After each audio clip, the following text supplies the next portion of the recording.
We are a land of many faiths, and we are singing, we're singing for our lives. We are.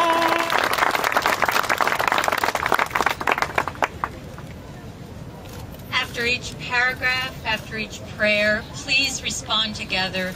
This is our prayer. God of many names, we come today to the White House, praying with our feet and impelled by our faith to address our President on the issue of torture. Open his ears, his mind, and his heart to our call.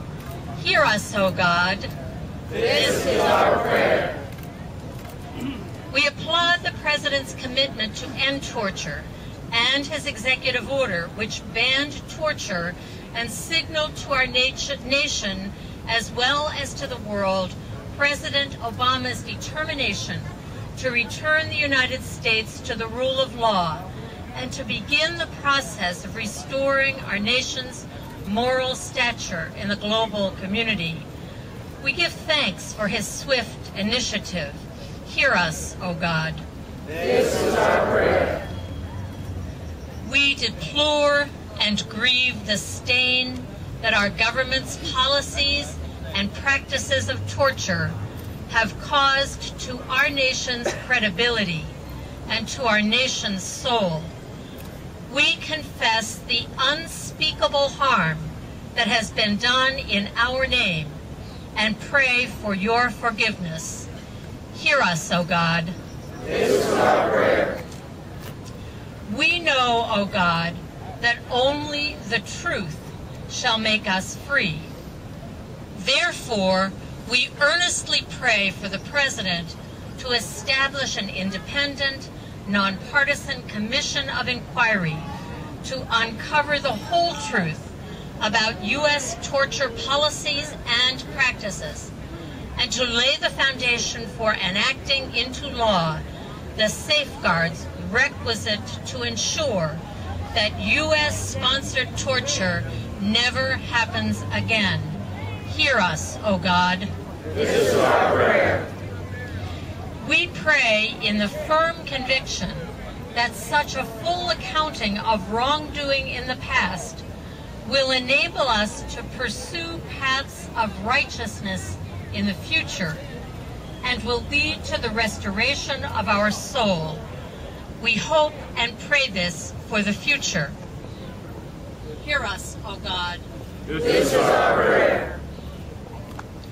We know, O God, that every human being is made in your image, sacred and precious, and that every act of torture shatters and defiles your image. We lament the many people of faith who still, nonetheless, believe that the use of torture can be justified in some situations. This reality weighs heavily on us as religious leaders, and we acknowledge our responsibility to work harder to educate the people. Help us to be more persistent and faithful in preaching to and teaching our members. Hear us, O God. This is our prayer. We commit ourselves anew, O God, to work without ceasing so that our children and our grandchildren may be guaranteed for their future a nation that has abolished torture without exceptions.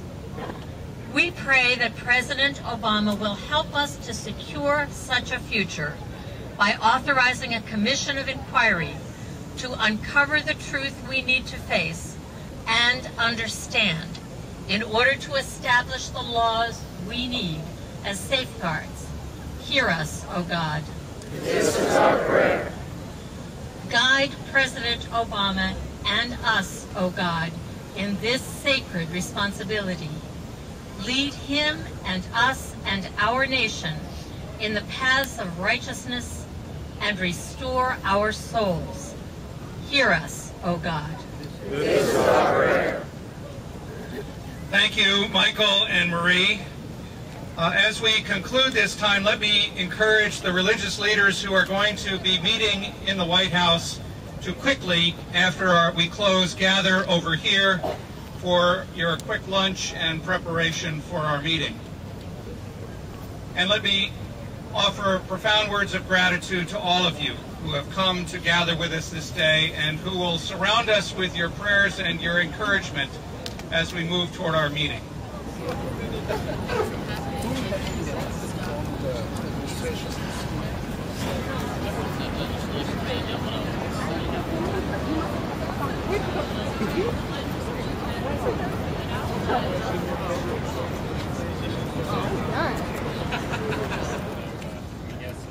They're going to let you in?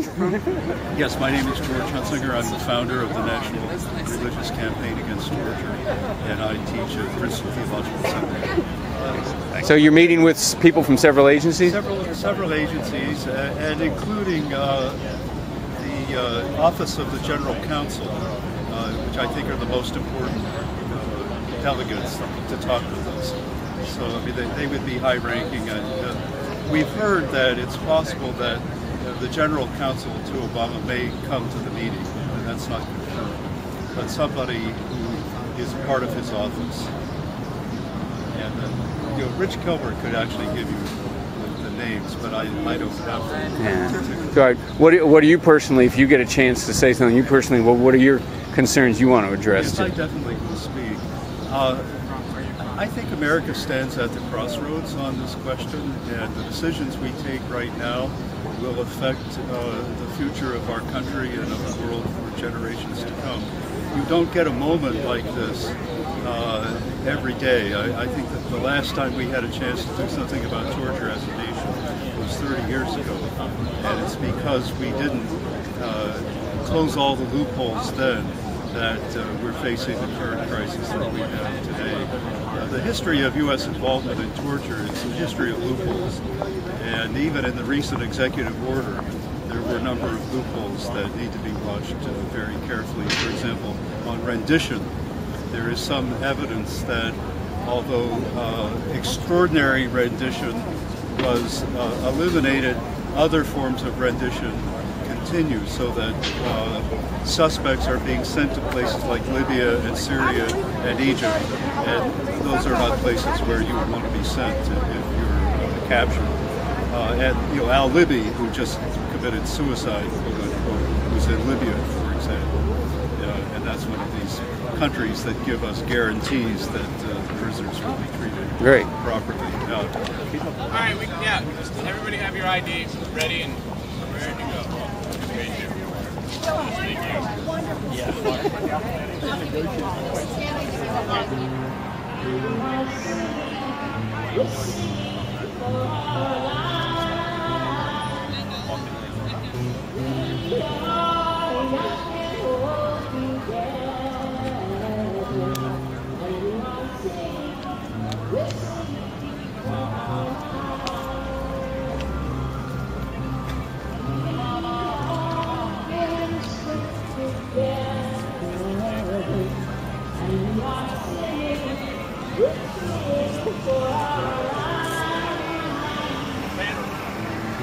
Yeah.